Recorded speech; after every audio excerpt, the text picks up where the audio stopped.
Africa, nous allons étonner le monde.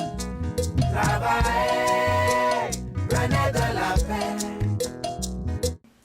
Votre œuvre, et ce que vous avez fait jusqu'ici, est une critique pure de la raison béninoise. Critique pure de la raison béninoise parce que, en vous lisant, vous nous transmettez la nécessité de la liberté de penser par soi-même. Parce que vous nous enseignez, et j'espère que ce sera entendu par les jeunes au-delà de cette salle, la capacité d'entretenir les politiques d'amitié et de l'inimitié. Même pas de l'adversité ou de l'inimité, mais de l'amitié et de l'inimitié. La possibilité que dans le moment où nous ne sommes pas d'accord, nous sommes en difficulté, nous sommes en situation, qu'il y a un avenir.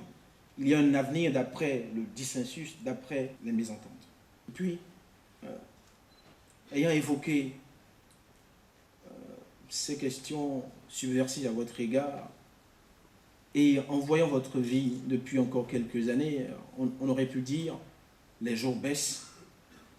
Je voudrais retenir aussi là votre capacité, la technique que beaucoup d'entre nous n'avons pas, beaucoup de gens de votre âge n'ont pas, l'art de savoir organiser la fin qui débute sur autre chose. L'art de savoir organiser la fin. Beaucoup d'entre nous, cadres en poste, personnalité, n'ont pas la capacité d'organiser la fin, peut-être par eux-mêmes, la fin sur ce qu'ils sont en train d'entreprendre pour laisser un espace d'ouverture pour autre chose. Et je trouve ça admirable que, à votre âge, vous ayez la capacité d'organiser la fin de certaines étapes de votre parcours et d'en ouvrir d'autres sans avoir besoin des auréoles de tous les jours. Et que vous nous fassiez percevoir le message qu'il y a dans le principe de la vie quelque chose qui défie toute idée de fin. Entre-temps, je reçois la version numérique du texte. Je lis,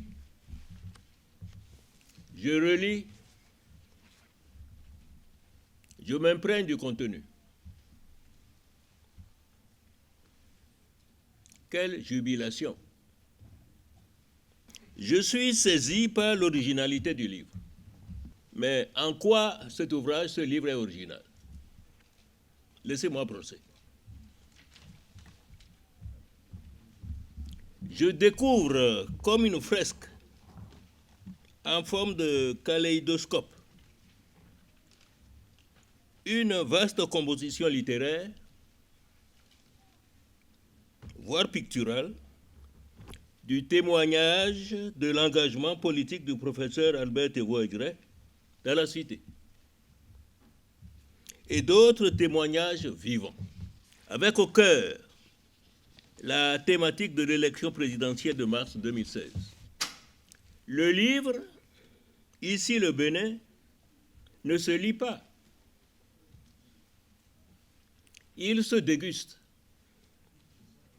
tellement il est chargé de saveurs et de diversité exquise. 2 chapeaux, comme un écrin, enchâssent le livre. Au début, la préface de Monseigneur Bariga, évêque d'Atakpamé, à la plume fine, une préface d'anthologie, une facture littéraire et évangélique de toute beauté. À la fin du livre, mes vœux pour toujours, du frère Melchior, comme un testament. J'appelle le professeur tous les jours papa. Je le remercie beaucoup pour nous avoir confié les manuscrits de ce livre et nous avons la chance de réussir l'apparition pour aujourd'hui. Et nous avons appris la notion de la pression de la part du papa, la pression même à X heures, il suit son travail. Remercions Dieu. J'ai jamais dit oui, moi je suis partant. Je dis non papa, ce n'est pas la maladie qui tue, c'est la mort. Encore que tout récemment, les gens ont fait sortir que vous êtes mort, c'est la preuve que vous avez fait encore des années comme Maman Rosine Soglo. Je vous remercie. Je voudrais seulement, professeur, dire ici que ils sont nombreux les jeunes béninois qui vous doivent beaucoup. Ils sont nombreux, même des seniors béninois qui vous doivent beaucoup. Ce que j'ai retenu de vous, c'est cette incapacité à être dans la rancune. Cela, je l'ai retenu de vous. À des moments où, probablement sous la fougue de la jeunesse, mue par la fougue de la jeunesse, je tenais à vous faire prendre des positions plus radicales. Vous me disiez, mais tout ça passe. On passe à autre chose. J'oublierai jamais ce soir où, écœuré par un écrit, j'étais à l'époque votre directeur de cabinet, vous m'avez dit, on était sous la transition encore, vous m'avez dit, ce qui compte, ce n'est pas ce qui s'est passé, c'est ce qu'on veut bâtir demain. Et depuis cela, j'ai appris cela et je voulais vous en rendre un hommage mérité, ici, maintenant, devant mes compatriotes. Je suis heureux que nous nous soyons retrouvés, le professeur Théovadia et moi-même, sur un sujet capital, la tolérance. Ce travail de tolérance, nous devons le faire. Et j'ai été heureux que le professeur Théovadia vienne me voir en me disant ce travail collectif, il faut que nous le fassions. Je dis, je suis à votre disposition. Il a organisé ici même, et ça je tiens à lui rendre hommage, quelque chose de très important. Il a plusieurs chantiers qu'on a énumérés tout à l'heure. Mais ce chantier-là est l'un des plus importants que nous devons mener. D'abord, il y a un devoir de mémoire. Il faut que les Africains sachent d'où ils viennent. Les souffrances qui ont été les leurs. Il ne faut pas qu'ils fassent comme quelqu'un qui a la maladie d'Alzheimer. Sinon, il n'est plus lui-même. Et nous nous sommes retrouvés ici, avec toutes les religions. C'est le Bénin, et c'est le jour où je dois constater que le Bénin est vraiment une terre bénie de Dieu, des mares de nos ancêtres et de tout ce mystérieux environnement qui nous permet aujourd'hui d'admirer un vrai miracle. J'ai toujours voulu avoir ce tableau Soglo Théovadia devant le Bénin.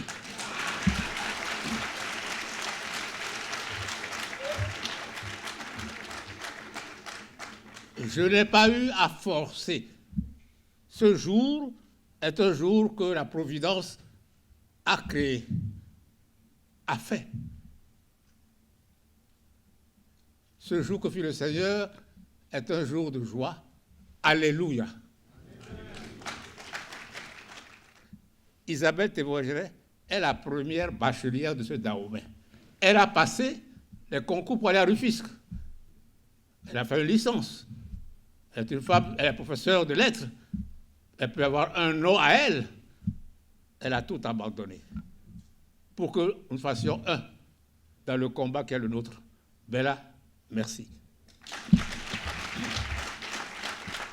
Un chrétien, une chrétienne, un musulman, un homme croyant qui, au nom de sa foi, de sa religion, entre en politique pour servir, il faut bénir le ciel qui en est beaucoup, beaucoup, beaucoup.